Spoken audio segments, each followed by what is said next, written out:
that's simple. It's just follow your heart. Follow your heart, and do not be afraid that it is at the cost of being disoriented or somehow dissuaded.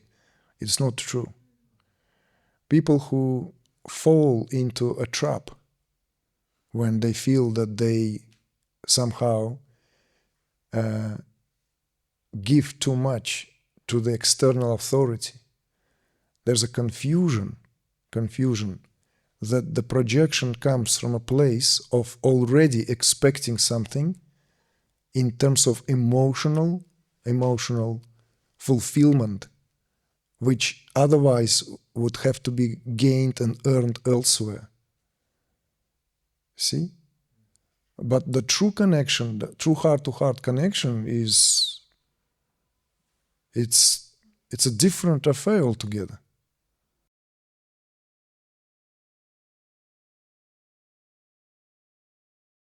I've been dedicated to my sadhana now for over 8 years.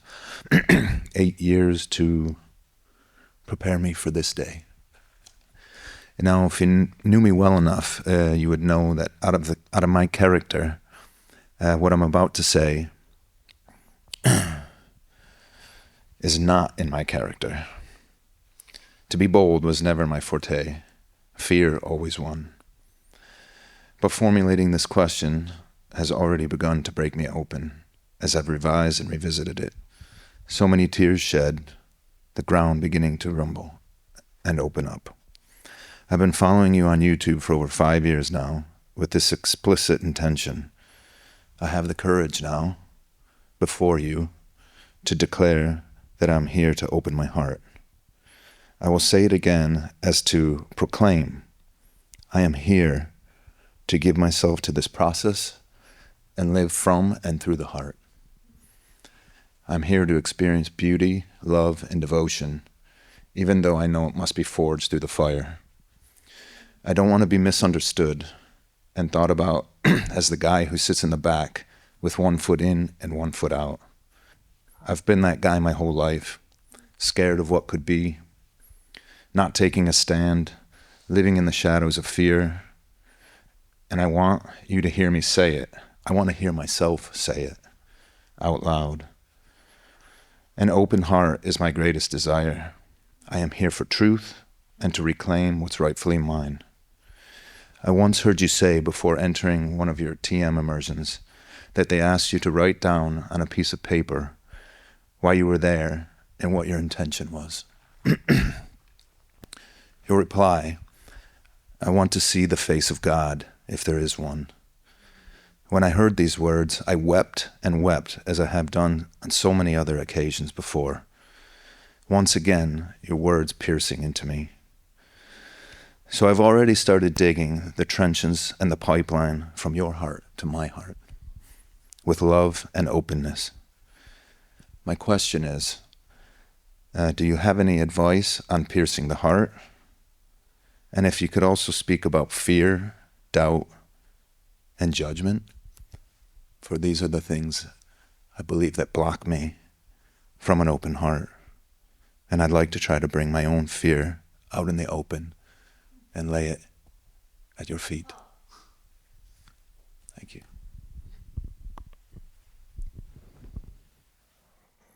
I hope you will understand. It almost feels fitting to say amen.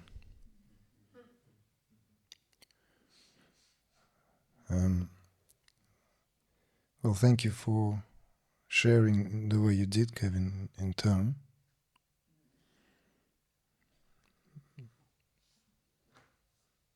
I can feel what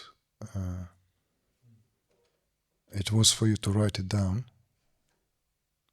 And not taking this in any way for granted or as it should be. As for your questions with regard to this, right? Fears, doubts, right? What else? Whatever else there was. Judgment. All this belongs to what effectively speaking, is considered to be justifiably the working of the mind. And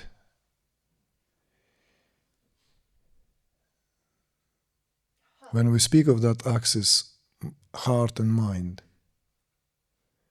when heart and mind are not in the way they kind of have some form of split, then thinking doesn't, or the mind doesn't cause any problems, because heart always keeps it in check. It only becomes an ordeal when that split begins to get more and more acute, when we separate the affairs of the heart from the affairs of the mind. And in doing so, we, effectively speaking, splitting ourselves. But that is the way of life as well, at least in our day and age. So these are not your personal limitations. These are not your personal shortcomings. These are simply known as part and parcel of human condition. So you need to first and foremost accept and embrace this with compassion, empathy, and understanding. So you don't judge yourself from behind the scenes or from any of the, let's say, self-dug trenches to create this kind of civil war on yourself. There's no need for that. It is normal that the mind will periodically come up with doubts and judgment and all that, because this is also, there are certain propensities that mind follows, like grooves. But you spoke of the heart, and that's the most significant aspect here, the most significant breakthrough, is because when our heart begins to awaken, when our heart begins to get pierced, whichever way we may put it, that the process of unification, there's this term, the mind sinks into the heart. Mind sinks into the heart.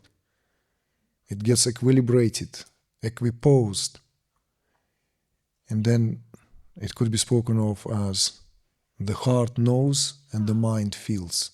They embalm each other with the qualities, because the heart, by definition, doesn't know discrimination, is indiscriminate. The true nature of the heart, that's the heart's essence, is indiscriminate, whereas the nature of the mind is to discriminate. So that process of fusion, of course, requires tremendous trust and courage, and knowing that there will be plenty of tripping along the way, being tripped by one's own limitations. But also the encouragement should come from tasting this directly, of what the open heart communicates and how it feels. We simply follow the feeling. The finer the feeling, the more we feel trusting. The more we feel trusting. And in itself, I don't want to dramatize, it's a very beautiful process, but of course it's accompanied by these feelings of, at some point, we feel as if it kind of weakens us even in the knees. Like the strongest of us, the most kind of independent of us, it kind of gets that certain weakness. But I reassure you in that case, it's only temporary. It's only temporary, because the adjustment is taking place. And with each of that sinking of the mind into the heart, again, that mind feels more and more, and heart simply knows. It just knows. It becomes that really compass by which we live which navigates us in all circumstances, absolutely all of them. And something else you mentioned. Oh, by the way, before I even started, I should have said this. And the gratitude goes to the team for the YouTube channel. I have very little to do with it. In the ensuing years, in the first 3 years, it's all now, thanks to the committed efforts and dedication of our, what we call the hottest spot, the kitchen. Some of these people are here present right in this immersion, in our film post-production group. Behind the camera, soul,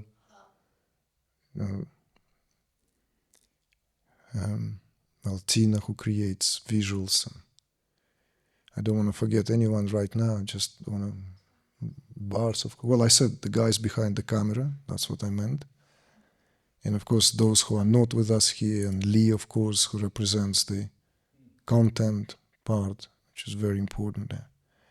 So the gratitude goes to them, starting with myself, because they do a tremendous job.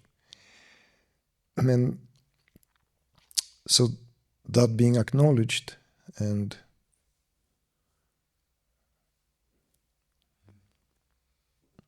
what you have also related and communicated,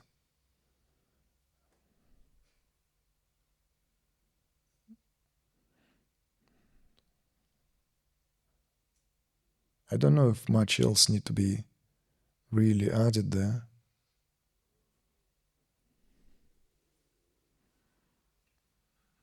Just that's simple. It's just follow your heart.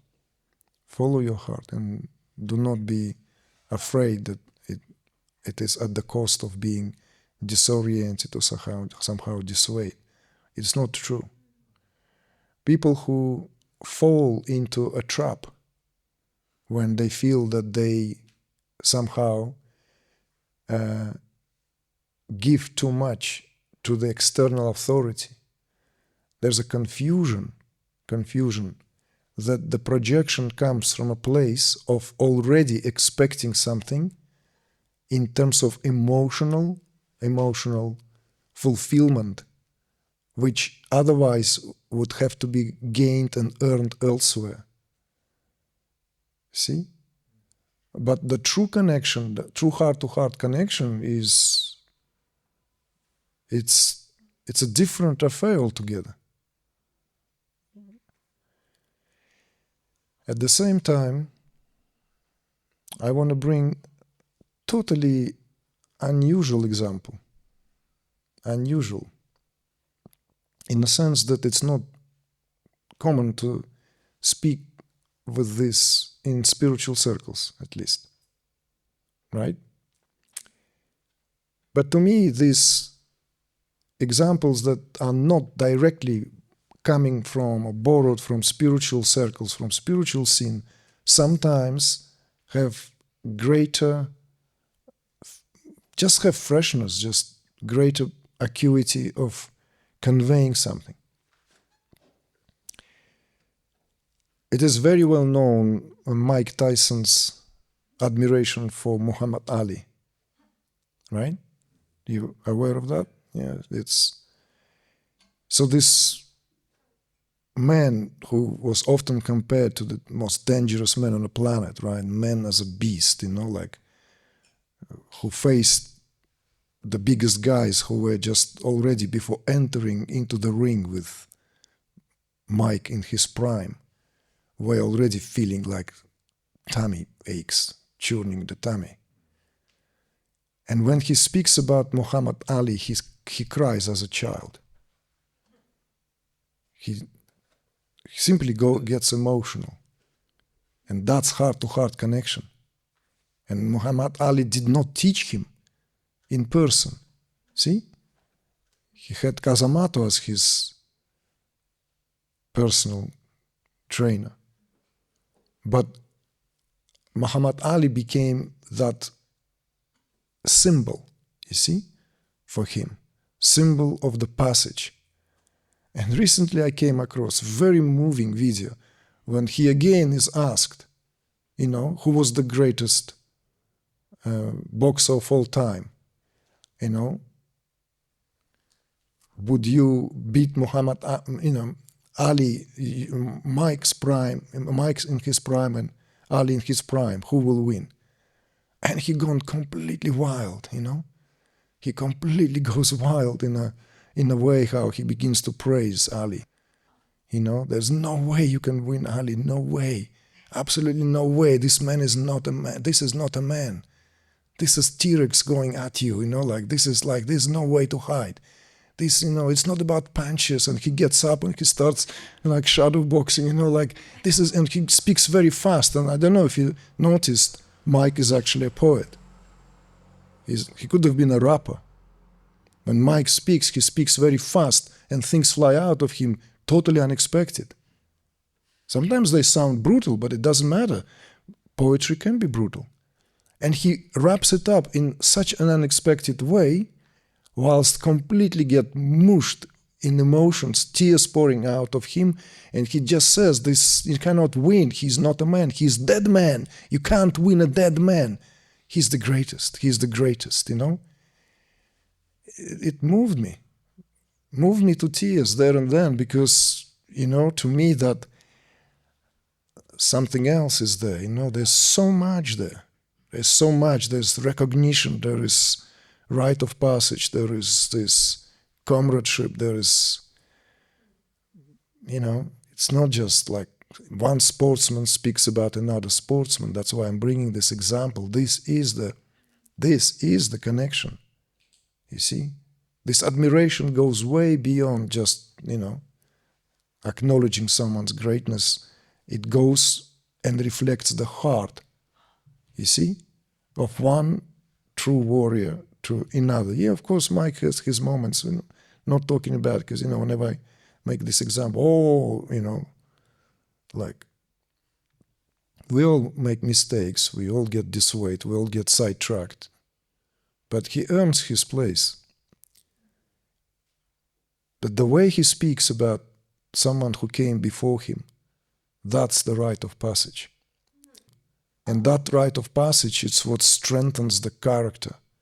I'm sure as a kid, there was direct transmission going on from the power of shakti of Ali to the power of young Mike.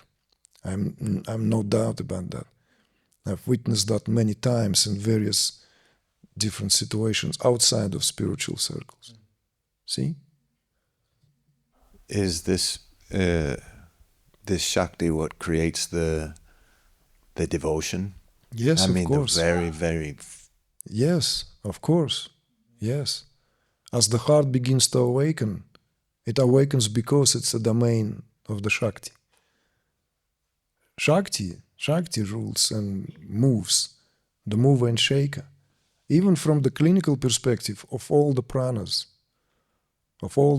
in the body, of all the currents of energy, are all in the domain of shakti.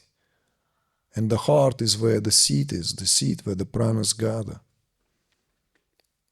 So the heart here is not just emotional organ or something.